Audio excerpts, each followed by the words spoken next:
Hi guys, today share ko sa inyo my February 2025 perfume favorites.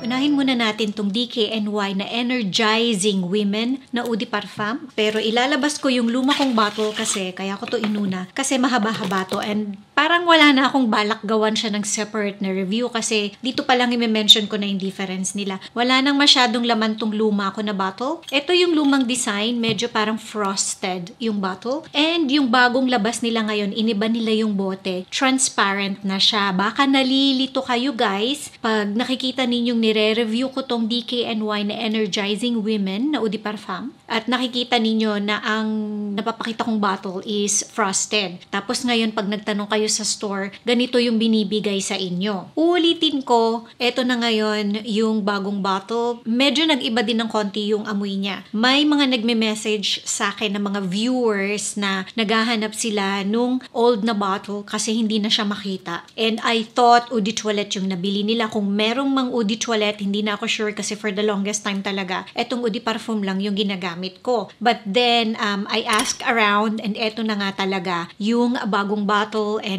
ayun nga, bumili ako kasi curious din ako. To me, kasi maraming nagme-message sa akin na sinasabing mahina to, itong bago, madaling mawala. And sa experience ko, magkaamoy naman sila. Yun lang na notice ko dito sa may bagong bottle is, kasi sa initial na spray, malakas talaga tong DKNY Energizing Women. Medyo parang minsan masakit siya sa ilong, umaabot hanggang utak, parang ganong klaseng nanununtok na citrus, fresh, ganon siyang klase ng pabango. And parang dito sa bagong nilabas na bottle, medyo parang nawala yung tapang, nawala yung parang kagat na meron nitong lumang packaging. But kung sa magkaamoy, yes, magkaamoy. So yun yung difference nilang dalawa. Kung makakahanap pa kayo ng luma, go and buy a few bottles kasi baka inuubos na lang. Pagpasensyahan nyo na, may nagtutulak ng upuan sa labas, medyo maingay. Pero kung talagang wala and love ninyo tong pabango na to, it's okay. Medyo ano lang talaga siya. Sabihin na nating nawala yung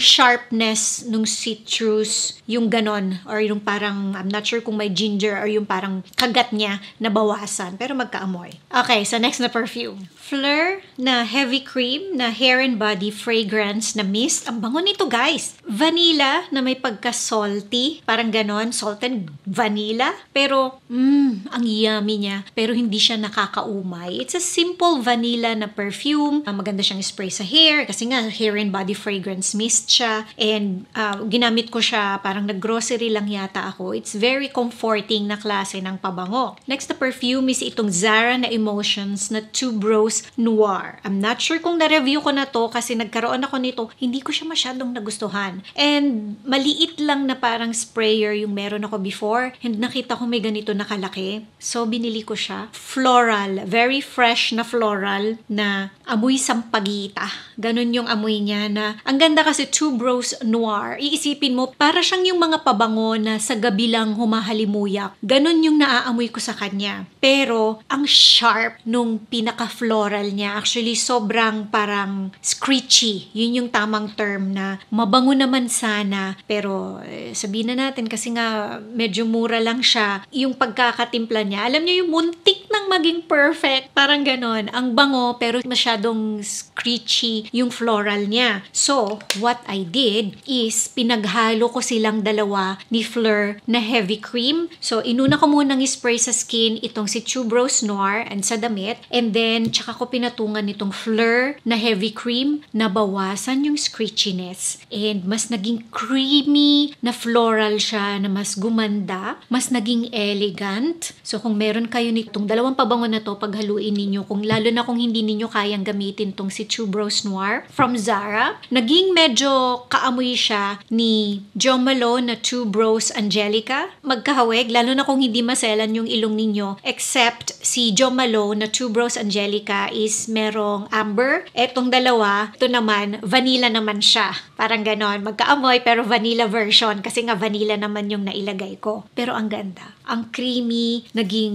mas maganda yung blend niya nung nahaluan ng Fleur. So I think i-experiment na-recommend ko tong Fleur na heavy cream ko na mist, lalo na ang laki niya. Dun sa mga perfumes or yung mga floral perfumes ko na masyadong matapang yung floral para mas maging creamy and medyo may pagka-vanilla yung amoy. Yan. Kung meron kayo nitong pabango na to, experiment nyo siya sa ibang mga perfumes ninyo. Kayali na Yum Pistachio Gelato 33. Ito, yummy. May pagkaamoy ice cream na may pistachio, may rum, may marshmallow, may whipped cream. Pero hindi siya super loud na pabango. Pero gustong gusto ko siyang pinapaligo sa katawan ko. This is a very nice gourmand na may tonka bean, may sandalwood, may cacao. Sobrang yummy pero hindi nakakaumay.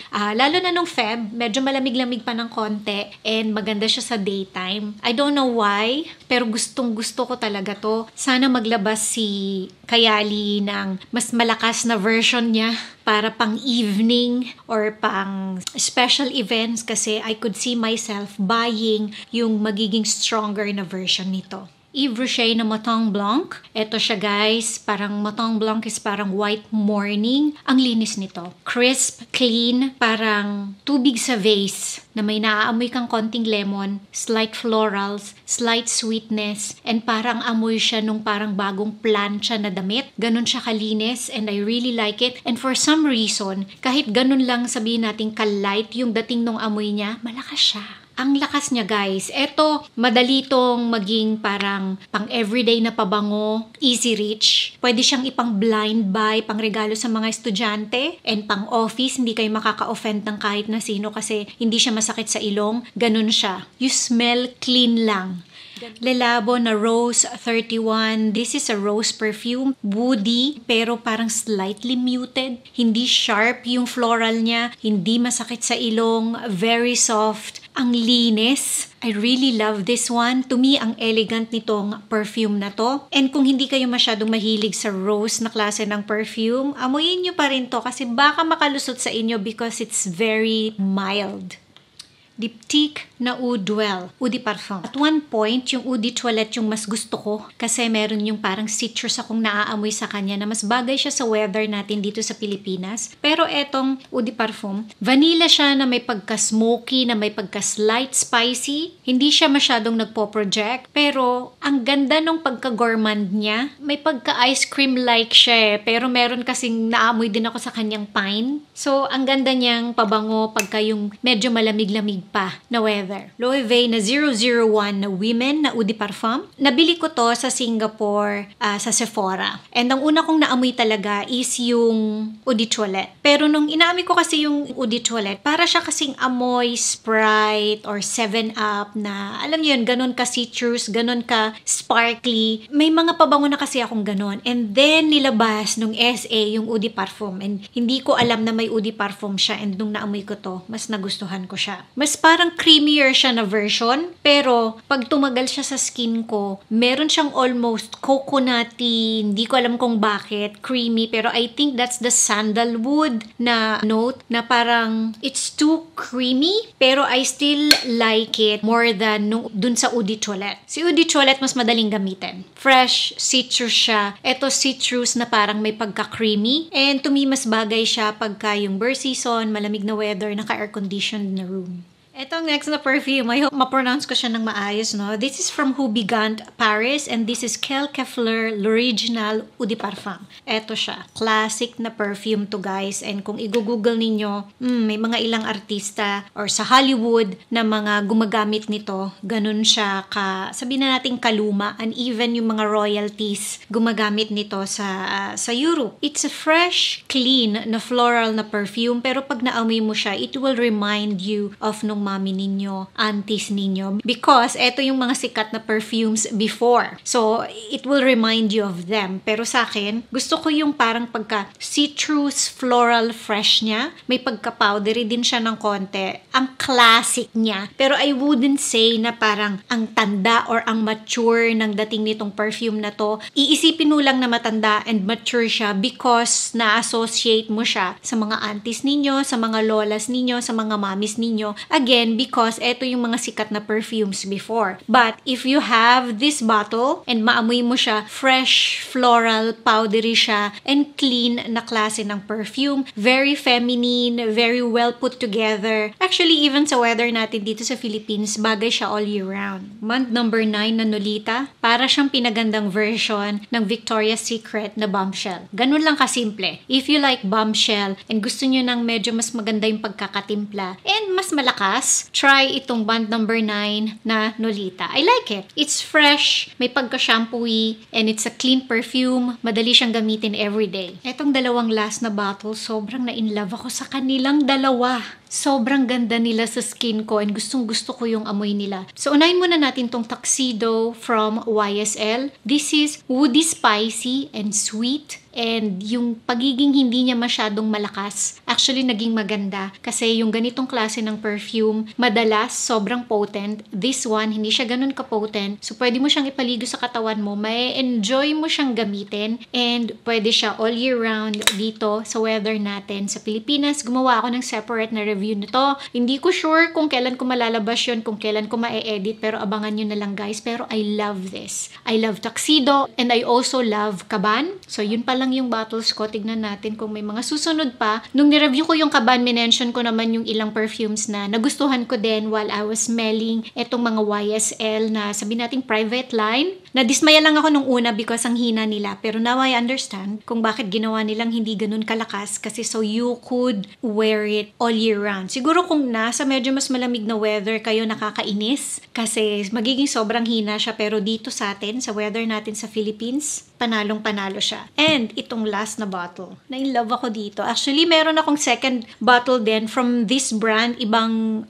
scent din yon, ibang pabango. Pero parang feeling ko, gusto ko tong brand na to kasi ang bango nung mga naaamoy ko sa kanya or mga nabibili kong bottle sa kanya. So, this is the Van Cleef & Arpels na Moonlight Patchouli. I love this. Now, sa unang amoy, okay, amoy rose na parang may something fresh sa kanya but nagbo-borderline amoy Rexona deodorant siya. Hindi ko alam kung ano yung note na yon pero deadma. Kasi okay lang. Ang fresh niya pa rin and ang ganda. Feeling ko dito pag gamit ko siya, nasa sabihin nating bird season tayo or nasa Europe ako ng summertime na naka-suit ako or naka-corporate ako na clothes tapos gamit ko siya. I feel powerful pag gamit ko siya but hindi yung super, sabihin na nating super girl boss na nakakatakot. Yung dating dong amoy niya is career person ka. You love what you're doing, you love your job, and isa ka sa mga top performers sa work mo. Parang ganon yung dating niya sa akin. Para siyang Grease Dior na may rose. Ganun lang kasimple. I love Grease Dior, but sometimes it could be too masculine, pero I still love it. So, kung gusto niyo yung Grease Dior and parang hindi niyo siya kayang gamitin anytime or all year round, try niyo tong Moonlight Patchouli by Van Cleef & Arpels kasi medyo nalagyan naman siya ng rose. Ayun nga lang, kung ayaw niyo ng rose, baka hindi niyo siya ma-appreciate or mas amoy yung rose sa kanya. Hindi ko na i-check yung notes ni Grease Dior, pero mas naging parang feminine siya na version. Ano ba yan, nabubulol ako? Pero I love it. I love it, guys. So, ayan na yung mga February 2025 perfume favorites ko. I hope na-enjoy ninyo tong video. Thank you for watching and see you again on my next video. Bye!